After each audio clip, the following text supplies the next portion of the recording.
আসসালামু আলাইকুম। আজকে আমরা বানাবো ফিশ কারি, মাছের ঝোল আলু দিয়ে। মাছটা ধুয়ে নিলাম। মাছেতে আমরা হলদি নুন দিয়ে আচ্ছা করে মিক্স করে নিলাম। সর্ষে বাটা রসুন বাটা সব করে নিয়েছি। সর্ষে তেল প্যানে গরম করে প্যানটায় সর্ষে তেল দিয়ে দেবো। তারপরে আলুটা কেটেছি গোল গোল করে, সেটা ভাজতে হবে ভালো করে। ভাজতে ভেজে পুরো আলুটা দিয়ে দিলাম। একটু হলদি দিয়ে দিয়েছি, নুন দিয়ে দিলাম। তারপর আলুটা ভালো করে ফ্রাই করে বার করে নিয়েছি।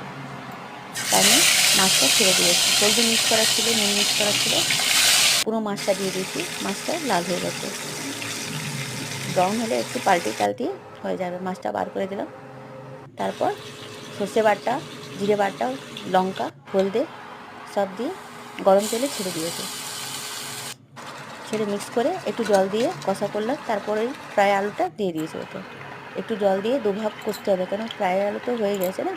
তারপর মাছটা দিয়ে দিয়েছি, সব মাছটা আচ্ছা মতো দিয়ে একটু ঝোল করে নুন যেমনি হবে দিয়ে দেবেন। তৈরি হয়ে গেছে মাছের আলু কারি। কলকাতা ভালো প্রিয় খায়।